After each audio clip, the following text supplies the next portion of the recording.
Как се формират, поддържат и най-важното, как можем да използваме това знание, за да създадем трансформиращи промени. В това видео ще разгледаме какво точно представляват навиците.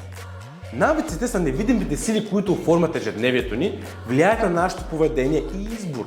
Но какво точно движи тези навици и как можем да се ориентираме в тази сложна материя, за да получим възможно най-оптималните резултати?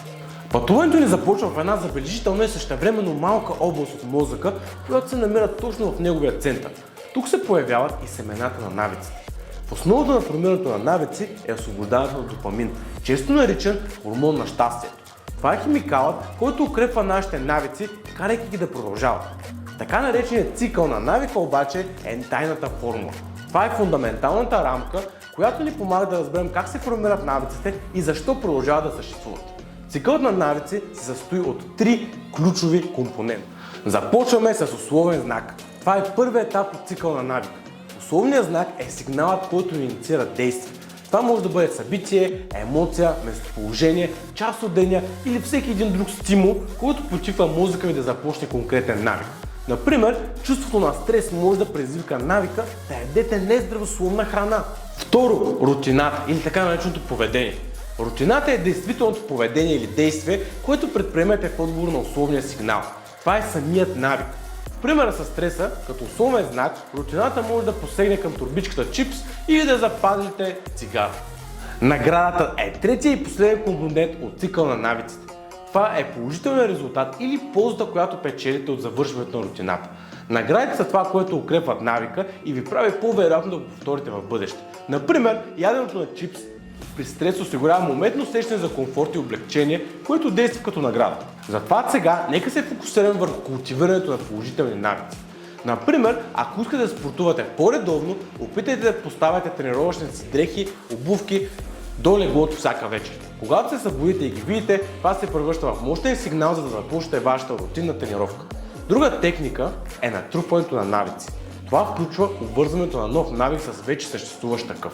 Представете си следното. Ако се опитвате да включите повече четене в ежедневието си, създайте си навик да четете поне по 10 минути веднага след като изпиете сутрешното си кафе. Вашият съществуващ навик за пиене на кафе служи като ориентир за новия навик за четене. И по този начин го прави много по-възможно да бъде изпълнено.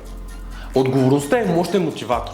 Споделянето на целите ви с партньор, който може да ви държи отговорен за вашите ангажименти, добавя допълнителен слой от ангажираност. Да приемете, че се опитвате да се храните по-здравословно. Споделянето на вашата цел с приятел, който също е отдаден на здравословното хранене, може да създаде чувство за взаимна отговорност и е по-вероятно да се придържате към плана си, когато знаете, че някой разчита на вас. Помислете за пример с пушенето. Когато изпитвате стрес, т.е. сигнал, може да посегнете към цигарата, което ви е рутината, за да облегчите този стрес, което реално е наградата. Изследването на доктор Волков ни помага да разберем защо мозъка жадува за тази рутина в отговор на сигналите за стрес. Вместо да се опитва да премахнете вредния навик, помислете дали може да го замените с по-здравословната му алтернатива. Например, ако стресът предизвика навика ви да пушите, упражнения за дълбоко дишане може да ви послужат като един много по-здравословен и положителен заместител. Да продължим с пример с пушенето. Вместо да се опитвате да се откажете директно, заменете го с упражнение за дълбоко дишане, когато се чувствате стресирани. Това не само адресира условния сигнал, но и осигурява по-здравословна алтернатива. Постепенното намаляване може да бъде полезен подход. Вместо внезапно да се откажете от даден навик, като например пушенето, помислете за постепенното му намаляване, например да пушите по-малко цигари всеки ден. Визуалните знаци също могат да променят цялостно играта. Използването на календар за отбелязване на всеки успешен ден, в който се спазва даден навик, може да бъде силно мотивиращо. По този начин може да спомогнете за поддържането на определен навик. Имайте търпение. Средно са необходими около 66 дни, за да създадете нов навик, но не се обезсърчавайте, ако не стане за една нощ. Приемете правото за 66 дни като посока, а не като строг краен срок. Разберете, че навиците отнемат време, за да се формират и е напълно нормално да приемете някакви малки, временни и моментни неуспехи по пътя. Постоянството е ключът към трайната промяна.